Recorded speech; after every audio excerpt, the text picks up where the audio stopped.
안녕하세요. 선생님입니다. 자, 이번 시간에는 신라와 가야의 문화유산을 살펴보면서 당시 사람들은 어떻게 살았을지 한번 생각해 보겠습니다.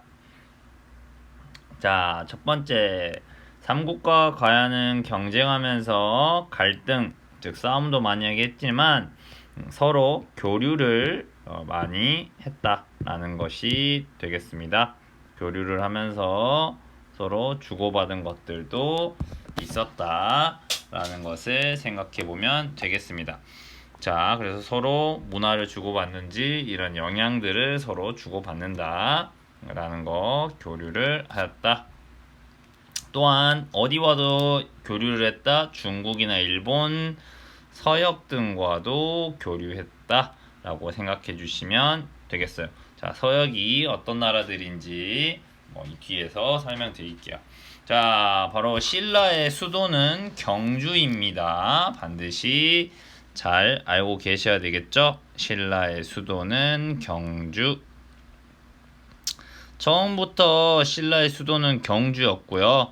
그래서 우리가 신라가 통일 이전부터 간다면 통일하고 나서 고려가 세워질 때까지 신라라는 나라는 약 1000년 동안 지속되었던 나라예요. 무려 1000년. 그러니까 엄청 역사가 깊은 나라라고 볼 수 있겠죠. 그러니까 경주에는 약 1000년간 신라의 수도였기 때문에 아주 다양한 문화재들이 남아있을 수 있는 것이에요. 알겠죠? 자, 그래서 경주의 위치를 한번 보시면요. 자, 여기 경주가 어디 있는지 나와 있지. 자, 여기 경상북도 경주시. 그쵸? 네, 이곳에 가면 신라의 문화재들을 굉장히 많이 볼 수 있다. 알겠나요? 자, 한번 생각해 보시고요. 자, 그 다음 경주에는 금으로 만든, 그러니까 1000년 동안 번성했고, 그 다음에 나중에 삼국을 통일하기도 했기 때문에 국가가 굉장히 돈이 많았겠죠? 그래서 여러 가지 장신구, 도기는 이제 도자기 같은 거, 그 다음에 유리병 등 신라의 문화와 그 다음에 이 사람들이 만들었던 문화, 그 다음에 어떤 나라들과 교류했는지 이게 대외 관계야. 이런 유산들이 많이 남아있다.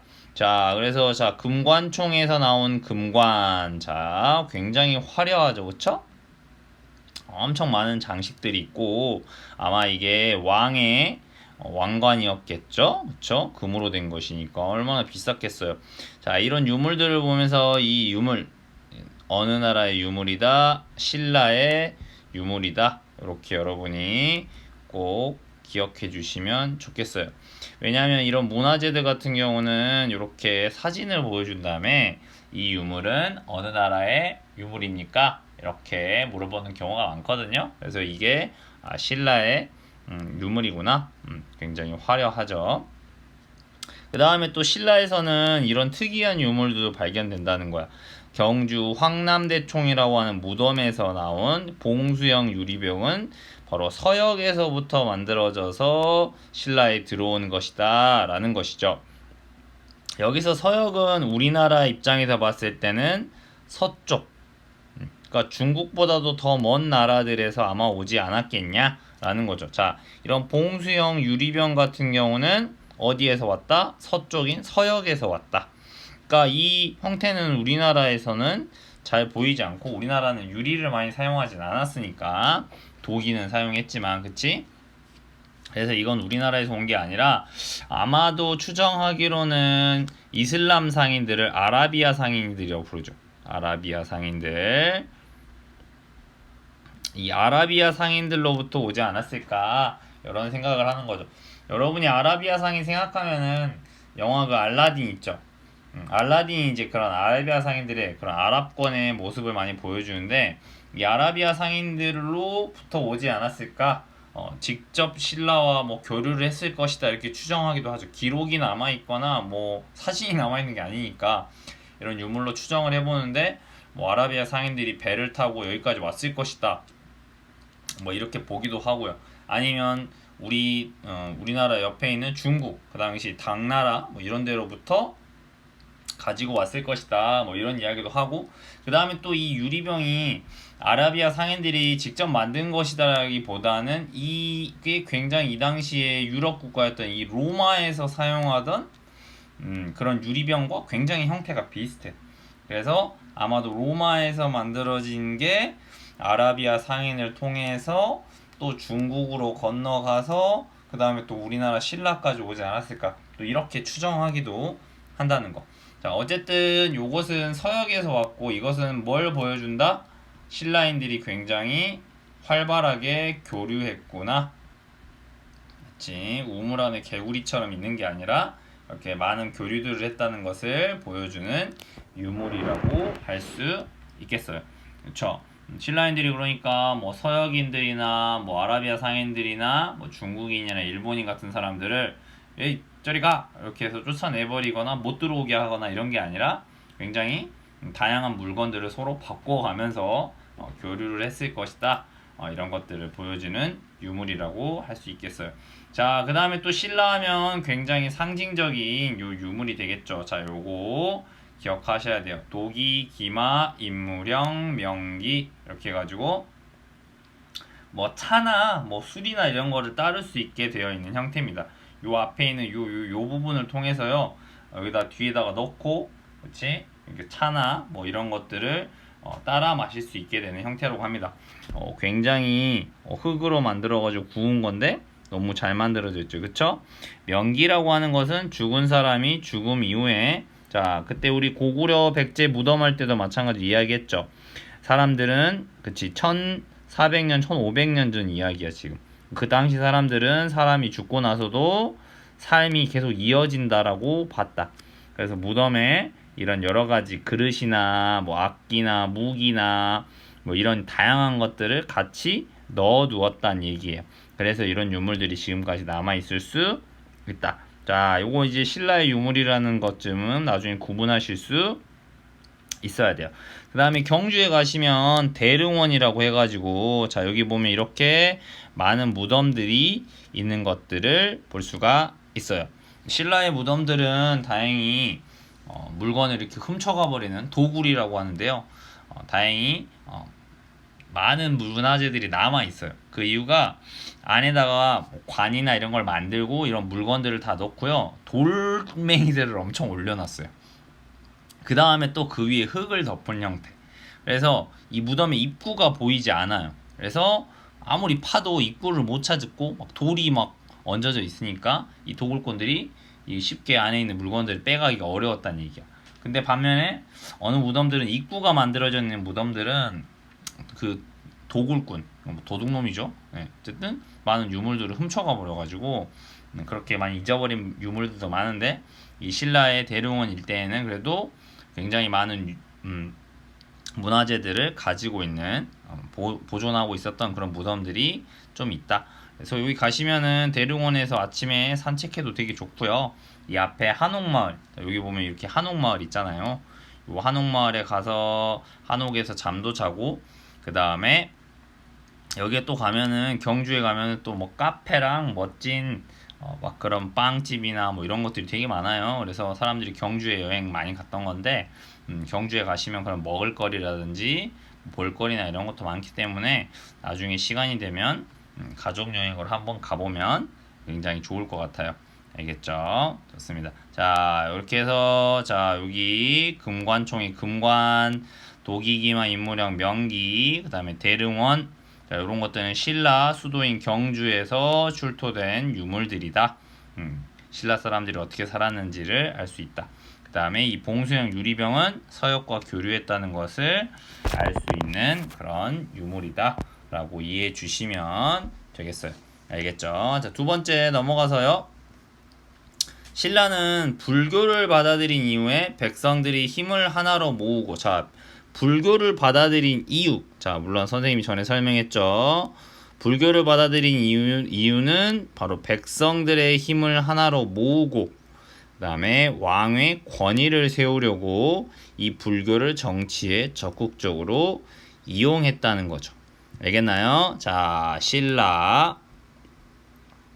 이 신라는 불교를요 좀 늦게 받아들인 편이었어요. 그 이유는 신라의 위치 때문이죠. 왜 그러냐면 이렇게 우리나라가 있다면 생각해보세요. 여기 위에 고구려가 있었죠. 고구려는 중국으로부터 바로 불교를 받아들일 수 있었어요. 그 다음에 백제의 경우는 여기가 백제잖아. 그러니까 백제는 바다를 통해서 중국으로부터 불교를 받아들일 수 있었다. 그치? 이렇게 백기를 통해서. 근데 신라는 어디 위치에 있었어요? 여기. 그치? 그러니까 중국이랑 교류가 직접적으로 되지 않기 때문에 신라의 경우에는 이 고구려를 통해서 불교를 받아들이게 됩니다. 처음에 불교를 받아들인 것은 뭐 그 전에 있는 내무랑 때였나? 이렇게 받아들였는데 신라 안에서는 이 불교를 받아들이는 것에 굉장히 반대가 심했다고 합니다. 네. 왜? 그 전에 있었던 기존 세력들이 바로 새로운 종교가 들어오는 것을 굉장히 반대했다는 얘기야. 왜 반대하겠어? 귀족들인 자기들이 더 권력이 강한 그런 시대였으니까 이 왕의 권위를 세우는 종교를 반대했다는 뜻이죠. 알겠나요? 그래서 신라는 나중에 우리 배웠던 바로 법풍왕, 율법을 세우고 신라가 통일할 수 있는 기반을 다졌던 법풍왕 기억나시죠? 이 법풍왕 때 불교를 공인하게 돼요. 설명을 드렸는데 말 그대로 공식적으로 인정한다는 뜻이 공인이야. 그래서 그때부터 불교를 본격적으로 받아들이게 되면서 이 백성들의 힘을 하나로 모으고 왕의 권위를 세우는데 바로 적극적으로 이용했다. 알겠나요? 이걸 이해해 주시면 돼요. 그래서 불교에서는 왕이 곧 부처다. 그러니까 왕이 덕을 쌓고 착한 일을 잘해서 지금 이렇게 왕으로 태어난 거다. 그러니까 부처와 같은 존재다. 그러니까 너희는 더 착한 일을 많이 해야 되고 저 부처인 왕의 말을 잘 따라야 된다. 이렇게 왕권을 인정하는 형태로 불교가 받아들여졌기 때문에 굉장히 왕의 입장에서는 불교가 아주 자기 힘을 강화시키는데 좋은 종교였다는 것을 말해볼 수 있어요. 그래서 신라에는 마찬가지로 많은 문화재인 절이나 탑이 많이 세워지게 된다. 알겠죠? 절과 탑이 많이 세워진다. 특히 선덕여왕은 바로 분황사와 황룡사 9층 목탑을 만들었다. 자, 여기 기억해 주시면 돼요. 자, 선덕여왕 기억해 주시고요. 분황사와 황룡사 9층 목탑을 만들었다. 근데 지금으로부터 약 한 400년 전? 1300년 전의 이야기이기 때문에 이 절들이 안타깝게는 뭐 터가 온전히 남아있거나 그다음에 이 목탑도 솔직히 남아있지는 않습니다. 자, 그러면 선덕여왕은 도대체 이런 분황사나 황룡사 9층 목탑을 왜 만들었냐면 바로 이 종교의 힘, 즉 불교의 힘으로 이웃나라가 쳐들어오는 것을 막아내고 이 나라의 힘을 모으려고 했다. 알겠죠? 이 종교를 이용해서 자기가 이런 어려움을 헤쳐나가겠다. 또 우리 신라 백성들이 힘을 합쳐서 이런 이웃나라의 쳐들어옴을 막아내자. 이런 이유 때문에 만들었다고 전해집니다. 그러면은 여기서 좀 이해를 해볼게. 자, 역사 속 여성 해가지고 우리나라의 역사에서 왕위에 올랐던 나라는 여성이 왕위에 올랐던 나라는 신라밖에 없다. 그리고 뭐 이후에 고려나 뭐 조선도 여자가 왕이 된 적은 없어. 오로지 신라만이 여자가 왕이 될 수 있었어요. 그거는 신라가 뭐 여자의 인권을 뭐 존중해주고 뭐 여성의 뭐 인권 의식이 높아가지고 깨어진 사람들이라 그런 건 아니었어. 솔직히 말하면 바로 신라에만 있었던 특수한 신분 제도가 있었기 때문이야. 자, 별표 치고 이 신라의 뭐라? 특수한 신분 제도야. 물론 고구려나 백제도 신분 제도가 있었겠지. 왕이 있었고 귀족이 있었고요. 평민이 있었고 노비가 있었어. 근데 이제 고구려나 백제의 신분 제도는 정확히 뭐였는지는 기록이 남아있지 않아요. 근데 신라의 신분 제도는 상당히 자세하게 나와 있어요. 신라의 신분 제도는 골품제라고 하는 겁니다. 골품제도. 자, 이걸 이해해야지 왜 신라에만 여왕이 있는지를 이해할 수 있어. 그리고 이 선덕여왕이 왜 이 황룡사 9층 목탑을 세웠는지도 한번 말씀을 드릴게요. 자, 그럼 신라에 있는 골품 제도는 뭐냐면요. 말 그대로 뼈에도 품격이 있대요. 뼈에도 명품 뼈가 있고요. 낮은 뼈가 있다는 뜻이야. 그러니까 우리가 사람이 살아가는 이 뼈. 알겠죠? 그러면은 이 골품 제도는 뭐냐면 제일 높은 신분이 바로 성골이라고 하는 사람이야.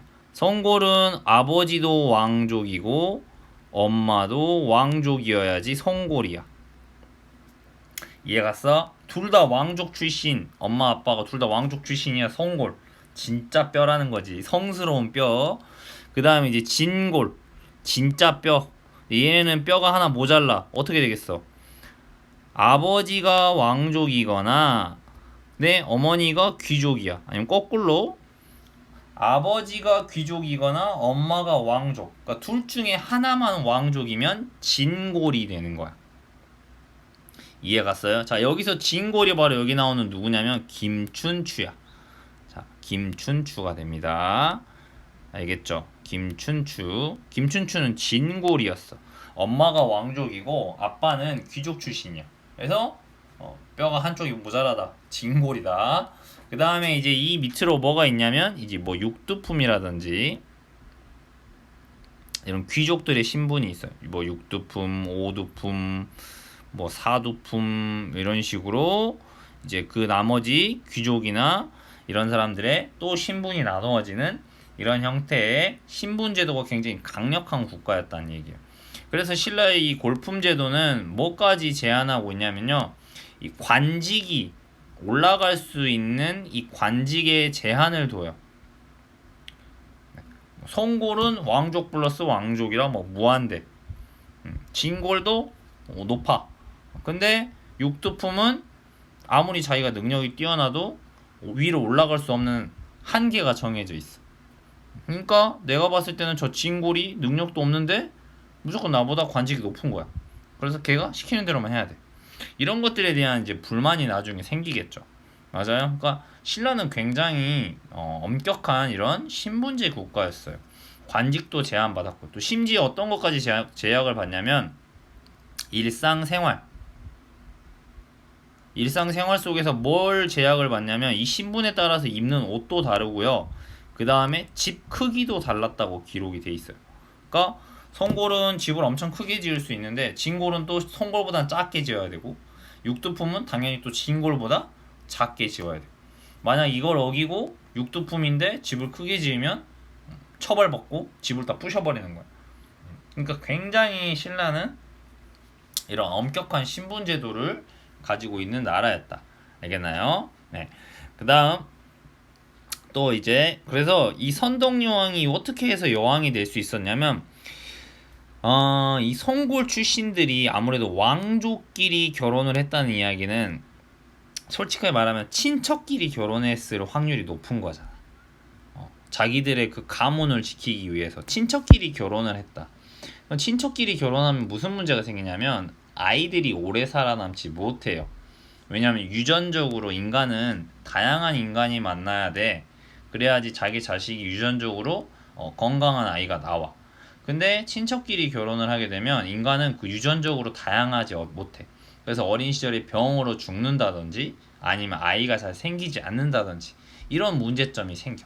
근데 이거는 신라의 이야기만은 아니야. 뭐 로마 시대에도 그랬고요. 수많은 나라들이 자기들이 귀족들이나 왕족들이 혈통을 지키겠다면서 이거를 근친이라고 하는데 그러니까 친척끼리 결혼하거나 심지어 뭐 진짜로 뭐 오빠와 동생이 결혼하는 가족이 막 결혼하는 이런 일도 막 발생할 정도로 굉장히 전 세계에서 많이 일어났던 일들이야. 그러니까 결국 나중에 성골 출신들이 대부분 없어진다 이 말이야. 후손이 없어. 그래서 마지막으로 남았던 이 성골 출신의 여왕이 바로 선덕 여왕이었던 거. 이 마지막 성골 출신의 여자였던 거지. 그러니까 마지막 남아있는 사람이 누구밖에 없었던 거야. 선덕 여왕이야. 선덕 여왕. 그래서 이 선덕 여왕이 왕위에 오를 수가 있었던 거예요. 알겠죠? 네. 그러니까 뭐 여자를 능력이 좋아서 여자를 왕위로 앉혔다 이런 게 아니야. 그러니까 이 성골로 마지막까지 남아 있었기 때문에 왕위에 올라간 거죠. 그러면 나중에 이제 선동여왕이 그러니까 여자가 왕이가 됐잖아. 얼마나 사람들이 좀 솔직히 말하면 무시를 했겠어요. 뭐 지금 시대에도 뭐 지금은 양성평등이 많이 이루어지곤 있죠. 근데 음 불과 한 100년, 200년 전만 해도 그쵸. 여자들에게 뭐 공부도 안 시키고 있지. 여자를 굉장히 무시하는 그런 남성 위주의 사회였잖아요. 근데 뭐 1400년 전은 얼마나 더 했겠어요. 그죠? 그래서 선동여왕이 굉장히 무시를 받습니다. 당연히 주변 나라들한테도 무시를 당하고 그쵸? 심지어 또 중국으로부터 무시도 당해요. 그래서 중국의 왕이 이런 말도 합니다. 야 니네 왕 여자라며? 어?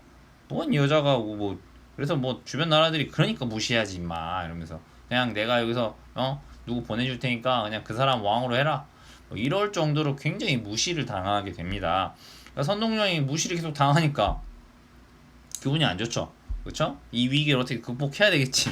그치? 그다음 주변 애들이 자꾸 이 신라를 얕잡아 보면서 공격해. 그러니까 이제 아무래도 이 선덕여왕은 자기의 그런 권위를 세우는 것이 굉장히 필요했겠죠. 그래서 선덕여왕에게 자장이라고 하는 스님, 자장가 할 때 자장 그 당시 굉장히 높은 직위였던 이 자장 스님이 건의를 합니다. 임금님이 여성이어서 덕은 있는데 권위가 좀 부족한 것 같습니다. 그러니까 우리 분황사도 만들고 황룡사 구축 목탑을 만들면 어떨까요? 자, 이 황룡사 구축 목탑은 규모가 어마어마하죠. 무려 9층이요, 9층. 무슨 말인지 알겠죠? 엄청나게 세. 요걸 세는 게 층수야. 1, 2, 3, 4, 5, 6, 7, 8, 9. 이걸 세야 9층이라고 말하거든요. 이걸 기단이라 그러는데 얘가 9층 목탑이야. 알겠지? 그러니까 9층이고 그다음 동시에 나무로 만들어서 목탑인 거지. 알겠죠? 네, 그다음에 요 절이 있던 요 탑이 있던 절이 황룡사. 그래서 황룡사 9층 목탑이라고 전해집니다. 알겠죠? 네, 그래서 선덕여왕이 요런 황룡사 9층 목탑을 세운 이유는 자기 여왕으로서 자기 권위를 높이기 위한 이런 것. 또 그다음 이웃 나라들이 쳐들어오는 것을 막아내고 나라의 힘을 모으려고 했다. 그래서 여기다가 자기들한테 쳐들어올 것 같은 나라들을 다 새겨놨대요. 뭐 일본, 뭐 5월, 뭐 여기다가는 백제, 뭐 요 위에다가는 뭐 고구려, 뭐 말갈, 뭐 여진 이런 식으로 자기들을 쳐들어오는 나라들을 다 하나하나 새겨놨대요. 그럼 그거는 뭐야? 이 선덕여왕의 바람은 요 나머지 나라들이 다 우리 신라 밑으로 들어오게 될 것이다. 그런 의지를 보여줬다고 해석되기도 합니다. 실제로 그리고 선덕여왕 때는 백제와 고구려가 이 신라를 굉장히 공격해요. 그래서 엄청 어려운 시기에 있기도 했습니다. 알겠나요? 네. 왜냐면 이 선덕여왕 때 굉장히 뭐 날리던 그런 왕들이 많았기 때문에 그래서 굉장히 좀 어려움이 시하던 척이었다라고 볼 수 있어요. 자, 이렇게 해서 알아보셨고요. 좋습니다. 그 다음 여기 있는 이 김유신은 선생님이 뭐 지난 시간에 설명드리기도 했는데요. 김유신이 김춘추에게 자기 여동생을 결혼시켰다고 했잖아요. 이 김유신은 가야 출신의 인물입니다. 그러니까 자기가 출세하기가 어려웠을 수 있는데 바로 이 김춘추와 함께 가족이 되면서 굉장히 권력을 차지하게 되는데 또 하나 승진을 하게 되는데 큰 뭐 역할을 했고 실제로 굉장히 똑똑한 사람이었고 전략을 잘 짜고 해서 삼국 통일을 마련하는데 바로 큰 도움이 되었던 그런 인물이라고 볼 수 있겠죠. 그 다음 또 선동여왕이 만든 게 바로 여기 있는 경주에 있는 첨성대가 되겠습니다. 첨성대는 꼭 알아두실게. 잘 알아두실게. 동양에서 가장 오래된 천문대. 가장 오래된 천문대다. 이렇게 알아두시면 됩니다. 마찬가지로 경주에 가시면 바로 볼 수 있어요. 실물로. 저는 하늘의 해, 별, 달 이런 모습들을 관찰하기 위한 시설로 알려져 있는 첨성대를 만들었다. 여기서 근데 잘 보면 알려져 있는 이잖아. 그러니까 정확하게 이걸 왜 만들었는지 어떤 용도로 썼는지 기록이 없는 건 사실이지. 그치? 네. 그래서 그렇게 근데 이게 가장 합리적으로 보는 거야. 이거는 천문대일 것이다. 알겠나요? 네. 그래서 이 목적은 크게 보면은 두 가지예요. 왜 선생님 해나 별, 달의 모습을 도대체 왜 관찰하는 거예요? 첫 번째 목적은요 뭐냐면 점치는 거야. 점치는 거. 점성술. 뭐야? 국가에 좋은 일이 일어나거나 또는 뭐가 일어날 수 있어요? 나쁜 일이 일어날 수 있잖아. 뭐 이런 것들이 일어나지 않을까? 점치는 거야. 점치는 목적이 있고. 근데 이제 이 목적보다는 두 번째 목적이 훨씬 중요한데, 두 번째 목적은 무엇이냐면요, 바로 과학적으로요 정확한 달력에 대해서 연구를 하는 것이에요. 선생님, 그럼 달력이 도대체 왜 중요한데요? 신라나 과거 시대에는 뭘 해서 먹고 사는 시기였어, 얘들아? 농사를 짓는 시대였어. 농사를 지을 때 제일 중요한 것 중에 하나는 언제 씨를 뿌릴지, 그치? 그 다음에 언제 뭐가 많을지, 햇빛이 많이 들지. 그래야 햇빛이 많아야 농사 지을 때 식물이 자랄 거 아니야. 또 그 다음 언제 비가 많이 오는지. 그 다음 또 이제 익었으면 언제 수확을 해야 되는지. 맞아요? 이런 것들을 알려면 뭐가 중요해? 달력이 중요하죠. 지금은 근데 우리가 뭐 휴대폰만 봐도 달력이 있고 컴퓨터만 봐도 달력이 있고, 그치? 손에 시계 차고 다니고 이러지만 과거에 그런 게 어딨어요? 달력이 어딨어, 그치? 그렇기 때문에 그런 것들을 정확하게 날짜를 계산하는 거, 이런 게 굉장히 중요했을 것이다, 이런 생각을 할 수가 있죠. 그 다음에 또 이런 것도 알면 좋은 거잖아. 갑자기 밤에 막 달이 보름달이 떠 있다가 갑자기 달이 막 사라진 이런 것들. 월식이라고 그러는데, 월식 들어봤어요? 달이 갑자기 밤에 사라져. 이게 태양의 뭐 지구의 그림자에 가려서 사라지는 건데, 우리는 이제 과학적으로 다 알고 있어. 왜 달이 멀쩡하다가 갑자기 사라지는지. 지구의 그림자에 의해서 달이 사라진다. 뭐 이런 것들. 근데 과거에는 그런 이야기들을 몰랐단 말이야. 그러니까 사람들이 갑자기 달이 멀쩡히 보름달이 떠 있다가 달이 사라졌대. 그러면 오씨, 이거 뭐 큰일 나는 거 아니야? 그치? 이럴 때 이제 왕이 나타나가지고 내가 오늘 저 달을 없애 보이겠다 이러면서 달이 진짜 사라지는 거. 맨날 사람들 진짜 깜짝 놀랐겠죠. 진짜 왕이 달을 없앤 줄 알고. 근데 지금 우리가 그런 말 하면 믿어 안 믿어? 안 믿잖아. 근데 그 당시 사람들은 그런 걸 몰랐으니까. 마찬가지로 뭐 일식, 마찬가지로 낮에 태양이 조금 사라지는 그런 거, 그치? 뭐 태양과 달이 겹치면서 안 보이게 되는 이런 현상이 일어난다 해도 당시 사람들은 믿질 않는 거지. 뭐 이거 하늘에 저주가 내리는 거 아니냐, 뭐 큰일 나는 거 아니냐, 그치? 근데 왕은 알고 있어. 몇 월 며칠에 이런 일이 발생할 것이다. 그러면 왕의 권위가 막 엄청 올라갈 거 아니야, 그치? 그러니까 이 정확한 달력을 만들기 위한 것이 아니었을까라고 추정하고 있다. 알겠죠? 첨성대 반드시 알아두셔야 됩니다. 그 다음 이제 가야로 와야 되겠네요. 가야. 자, 가야 지역에서는 질 좋은 철. 자, 가야 하면 철이야. 무조건 기억하고 계셔야 돼.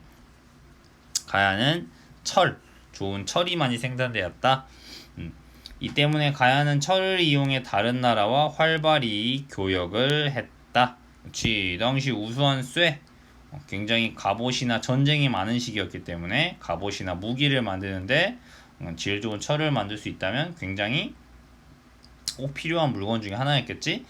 가야 사람들은 철을 이용해 다른 나라보다 우수한 칼과 창, 갑옷을 만들었다. 자, 그래서 여기 철제 갑옷과 투구가 나오죠. 자, 철제 갑옷이나 투구 이런 거 나오면 뭐다? 가야. 알겠죠? 가야 문화와 관련된 역사 기록이 많이 남아있지 않아서 가야의 무덤에서 출토된 물건들은 가야 문화를 이해하는데 중요한 자료가 된다. 왜? 가야는 나중에 신라에 흡수되면서 결국 사라지게 되기 때문에 중요한 것이 된다. 그 다음에 당시 가야의 악기였던 가야금, 가야금이란 악기는 이 가야에서 왔다. 마찬가지로 중국의 악기를 본떠서 만들었다고 하고, 우르기라는 사람이 이 중국의 악기를 본떠서 가야금이란 악기를 만들었다고 전해집니다. 무슨 말인지 알겠죠? 네. 그래서 우르기 만들었다. 그래서 지금까지 전해지고 있는 악기가 되겠습니다. 그래서 가야에도 이렇게 무덤이 있고요. 이 무덤에서 많은 유물들이 출토가 되고 있다. 그다음 여기 보시면 자 지금 가야금이 우리가 전달이 돼서 지금도 볼 수 있죠. 그다음 자 밑에 보시면 가야는 어느 나라와 교육했을까? 가야 하면 무조건 뭐? 철. 그치? 가야의 철을 이용해 만들어진 물건은 사람들의 생활 모습을 바꾸고 사회를 발전시키는데 중요한 도구였겠지. 맞아요. 왜냐면 무기로도 사용할 수도 있고 농사 짓는 데 사용할 수도 있으니까. 가야 유적에서 발견된 덩이쇠. 자, 요것도 마찬가지로 둘 다 가야의 유물이라는 거 나중에 사진 보고 아실 수 있어야 돼요. 그래서 덩이쇠는 철의 소재로 쓰이거나 심지어 돈으로까지 쓰였다. 알겠죠? 그러니까 요거를 녹여가지고 무기를 만들거나 농사 도구를 만들면 되니까요. 네, 그 다음 가야는 바닷길을 이용해서 철과 철로 만들어진 물건을 심지어 일본으로 수출하기까지 했다. 그러니까 가야도 열심히 다른 나라와 교류하였다. 이렇게 이해해 주시면 되겠습니다. 알겠죠? 자, 고구려, 백제, 그 다음 신라와 가야의 문화까지 배워봤어요. 자, 다음 시간에는 이제 삼국을 통일하고 난 신라. 그래서 통일 신라라고 하는데 그 삼국을 통일하고 난 신라 시대에 만들어진 또 우수한 문화재인 불국사와 석굴암에 대해서 또 한번 알아보는 시간을 갖도록 하겠습니다. 자, 이상입니다.